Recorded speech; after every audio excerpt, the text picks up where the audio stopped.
Symbolic History Through Sight and Sound, 24, Bach, Fort of Post-Baroque.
With the opening of Bach's Cantata 34, O ewiges Feuer, Eternal Fire, Fountain of Love, we have gone from the pilgrimage church of 14 Heiligen through Fürstenfeld, Rothenbuch, and Diesen to an awesome fresco detail of Michael's old victory over the dark, but endowed, like the Bach Brook of Love, with all the timpani of concerted power. The West has many summits, from the flame leap of Gothic, the thrilling century around 1200, in music the bare fifth mystery of Perutin, yet a mystery so severely organized that this triplum on 2 syllables, Virgo, builds entirely over tenor F, but for one rise to G, a heaven smile at climax, with the return under B-flat tension again to F, the chord of the fifth, then unison, a modulation, in which the whole claim of time beckons through timelessness.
from that skyward yielding, the lady of the soul's romance, to the parabolic outbreak of force in our century, a venture of spirit too costly ever to be paralleled, Rilke's überzähliges Dasein entspringt mir im Herzen, existence past number wells up in my heart, Kandinsky and Bartok.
Against that beginning or that end, the spire of Gothic descent or storm of symbolist return, how rooted in the harmony of God's best of all possible worlds are the grandeurs between. From the 1730s, Azam's Maria Victoria, with a patchwork from the Gloria of the B minor Mass.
from such Leibnizian pomp of heaven and earth, the four continents, arts, and collegiate learning imbued with humanizing grace.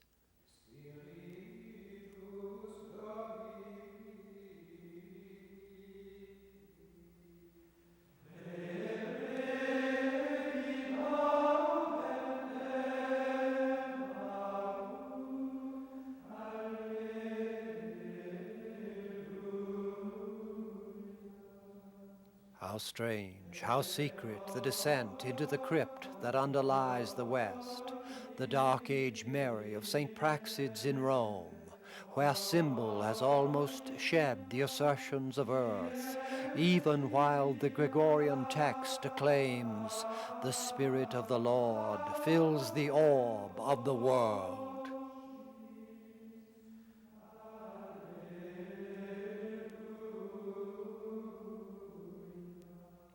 A retreat as far prior to the anagogical upsurge of Gothic as its vaulting of soul force had been, from the proclaimed opulence of Baroque.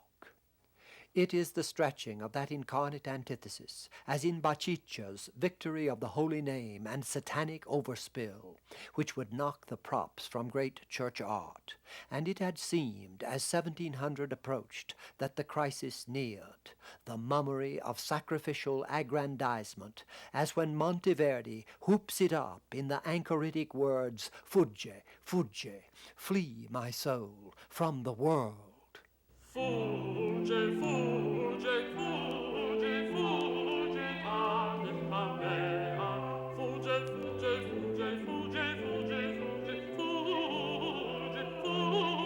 fugge, fugge, fugge,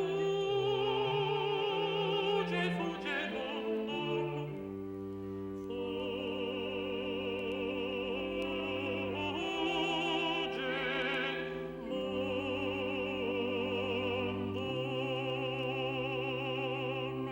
A strange parade of withdrawal. Bach is full of such swellings, where the depraved singer today squeals like a pig under a gate, the chains of hell and Jesus' blood.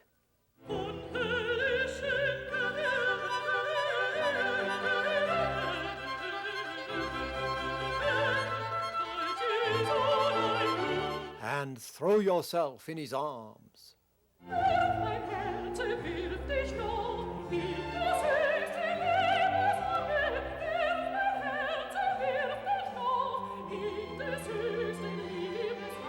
Does not the flesh-loading of the old mystical content produce such curiosities as this Reitenhaslach visions of St. Bernard, the saint on his knees, right, to lap Christ's fountain of blood, and again left, for the milk stream from Mary's breast, South German, 6 style centuries from Bernard's ascetic dreams? Yet who can deny over the paradox of assertive abnegation the seriousness of high Baroque, even in the grandiloquence Bernini lends Peter's Chair, or the young poet Pope Virgil's Messiah, 1712. The seas shall waste, the skies in smoke decay, rocks fall to dust, and mountains melt away. But fixed his word, his saving power remains. Thy realm forever lasts, thy own Messiah reigns. And it is just the gift of the Germans to extend the art of sacred heroics beyond the mocking debacle of French Regency and English Pope, which is our theme and inquiry. The gift of E.Q. Azam to carry Bernini into the 18th century on his own ground and with more worship. Bach's related genius, but beyond the Azams, beyond all his contemporaries, writers, artists, other composers, Vivaldi, Telemann, Handel, to make that stronghold of belated Baroque an eternal passion center of Christian and human truth. Und die 9. Stunde schrie Jesus laut und sprach: Eli,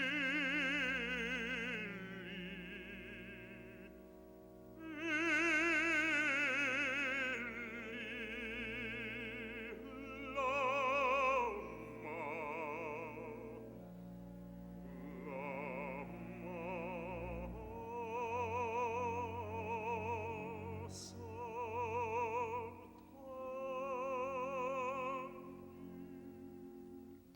deeply pietistic sharing in the Passion, which would culminate in Bach's settings, as in these last words according to St. Matthew, with the following chorale, was not merely Protestant, but Counter-Reformation as well. So with Thoberan's 17th century Crucifixion and the Painter. Hast du mich verlassen?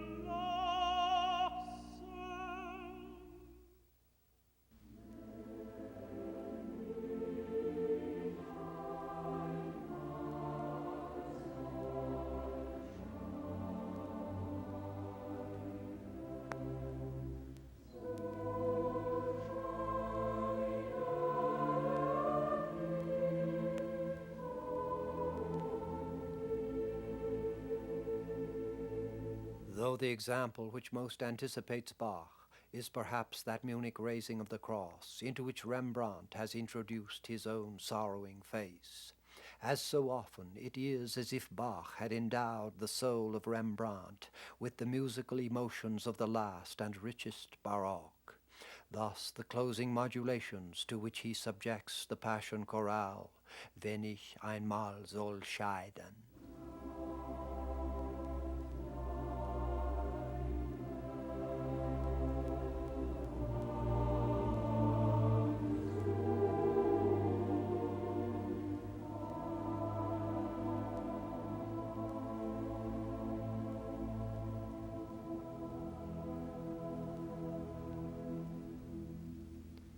Building on the intensity and tenderness of the German past, Albert, nephew of Schütz. Kommst du, ja, du bist zugegen,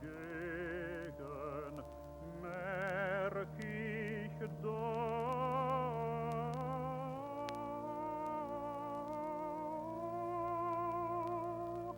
schon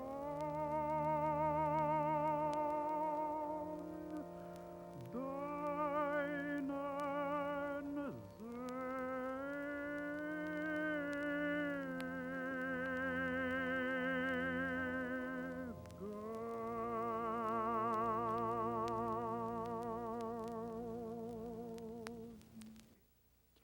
By the time of Bach, the more than Racine rhetoric of passion, like all the energies of earth, has been magnified. This Apostle Jude by Browne in Bohemia might be Bach's St. Peter, or the tenor soul of man at the cock-crow of denial. und ging hinaus und weinete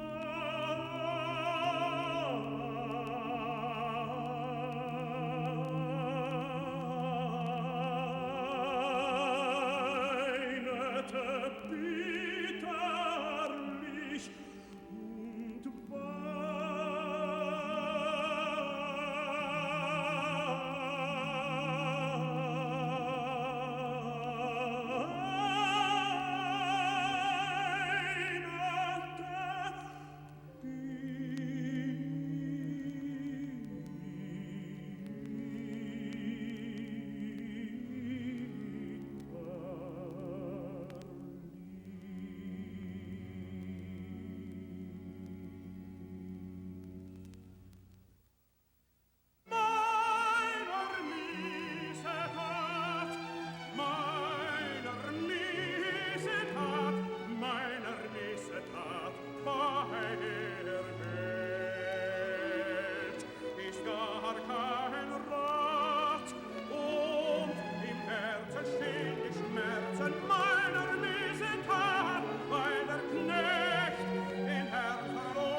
Browne's 1726 Jerome before his cave, so crying the penitence of his missetat, has almost the terror of Blake's Nebuchadnezzar, imbruted spectre of man.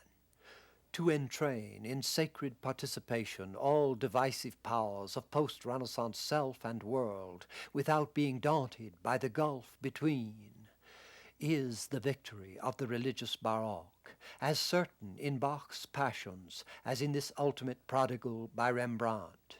How the Matthew Passion pours on Peter's denial not the rancor of the St. John misdeed, but the balm of a comfort aria, Erbarme dich. Und ging heraus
Though both passions are formed in the Baroque antinomy of actual wrong and reasoned vindication, that of John heightens the negative, as in the fierce bass aria and chorus, Eilt, hasten, where? To Golgotha.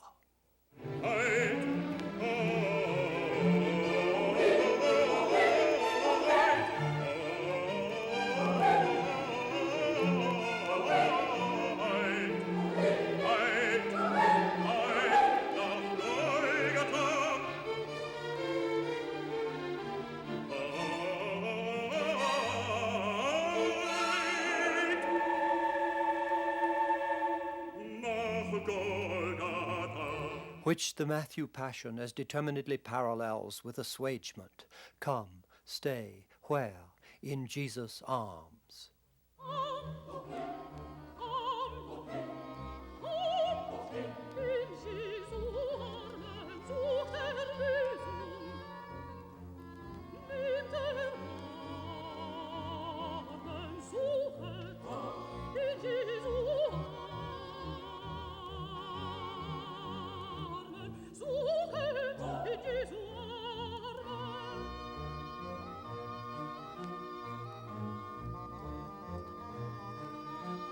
But must we always go back before Bach's birth for an art suggestion of his deed?